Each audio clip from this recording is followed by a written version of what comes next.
Hey everybody, welcome back to the Disney Plus Everyday Challenge, and today we have prop culture. This is a docu-series of sorts.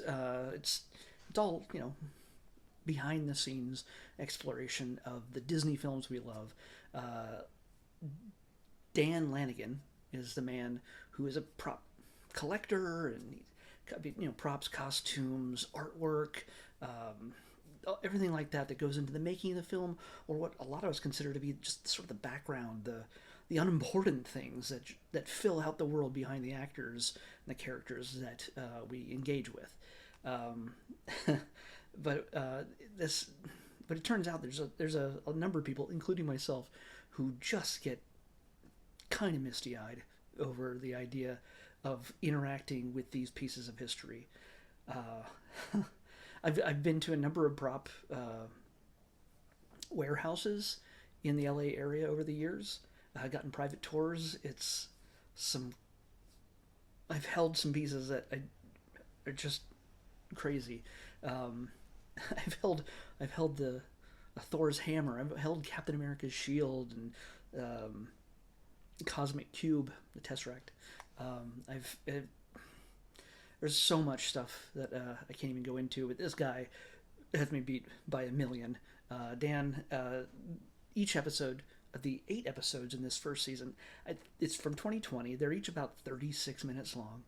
Um, I don't know if there's going to be a second season. I would love it. But so far, this one season is 8 episodes. It features, and I will just look. The first I only watched 2 episodes so far. It's Mary Poppins and Tron. So, no, come back here. Mary Poppins, Tron. The next one is Nightmare Before Christmas, Pirates of the Caribbean, Curse of the Black Pearl, Honey, I Shrunk the Kids, Narnia, The Chronicles of Narnia, Lion, the Witch, and the Wardrobe, Who Framed Roger Rabbit, and The Muppet Movie. Okay? I cannot wait to get to The Muppet Movie. That is honestly one of my favorite films of all time. Hey, look. It's one of my favorite films of all time. I just happen to have this laying around here. That's the album. That's the vinyl, the original. So anyway, Dan goes on these adventures, hopping around the country, visiting people that were responsible for creating these props or costumes, or even some of the actors or the creators of the films, like the director Steven Lisberger. Why, I hope I say his name right. Steven Lisberger, who directed and created Tron. Flint lives. There's people that created all aspects of this film that he gets to interact with. There's so much that I'm just blanking on it because I think I just spent most of the first 2 episodes just going, because I wanted to be in the room with him. Honestly, he goes on a hunt in the very first episode for the umbrella for Mary Poppins, the iconic bird head umbrella. So he searches out some people who might have contacts, and he has contacts himself, and he gets special permission from the Disney archives to borrow some pieces and then take some pieces along with him to interact with some of these people. One of which happens to be the little girl who Banks, the little Banks girl. I can't remember her name, but she appears in this as well. They meet at Griffith Park at the carousel where Walt Disney was inspired to create Disneyland, and also put the carousel scene in Mary Poppins.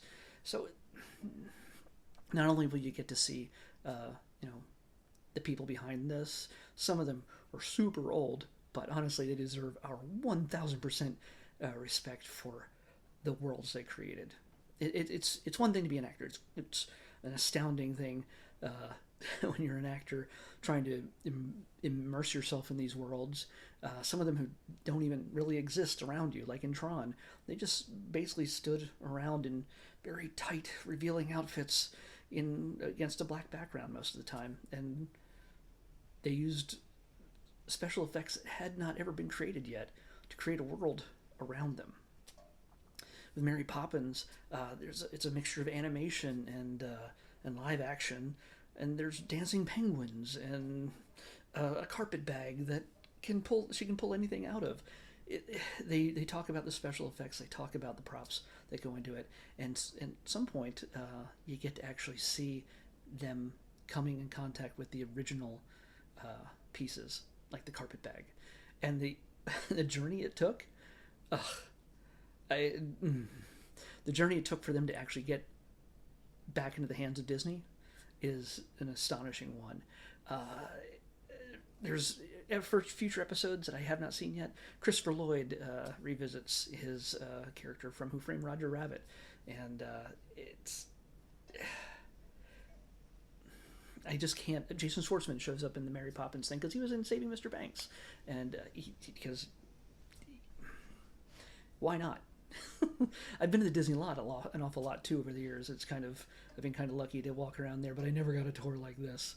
I never got to go. I've never been to Walt's office yet, so which looks exactly like it did back in the 1960s. So yeah, for me, I realize I'm babbling and I'm just a little bit overexcited.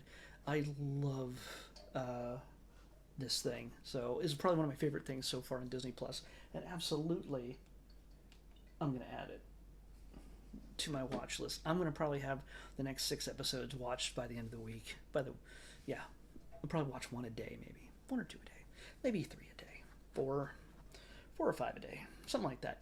But yeah, a lot of the actors, a lot of the creators, it's honestly, for me to explain it to you, it is just not going to do it justice. It's, you either have an interest in this kind of stuff or you don't. And if you have no care for it, then you probably should have clicked away from this already. I just can't say enough for the people who love props and the stuff that create the worlds that we love in film over the years. This is just a glimpse of what's available, of everything that's out there. I would love, there's no tours of the Walt Disney Archives, but just glimpsing as they walk through there for the first time to find the carousel horses from Mary Poppins. There's stuff from the Black Hole. There's stuff from Beauty and the Beast. There's stuff from just so many elements of Disney history and film history. I highly recommend this. I highly recommend it. You should check it out the next chance you get on Disney Plus. I know I'm babbling, but I'm excited. Can you see it on my face? Oh yeah. Let's pick tomorrow's episode. Quit dilly-dallying. 249. 249.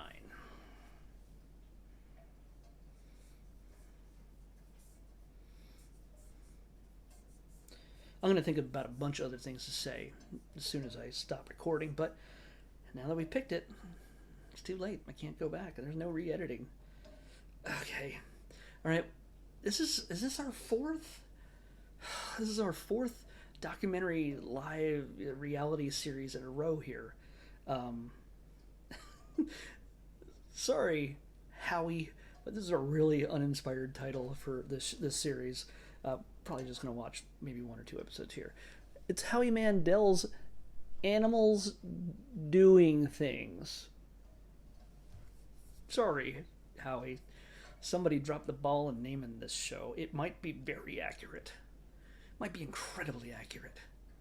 But Howie Mandel's Animals Doing Things is what we're going to watch on the Disney Plus Everyday Challenge tomorrow. Maybe someday we'll get back to watching movies or something. But hey, until now, we gotta go with what the random selector gods say. So I'll see you back here tomorrow with Howie Mandel's Animals Doing Things on the Disney Plus Everyday Challenge. See you later. Bye.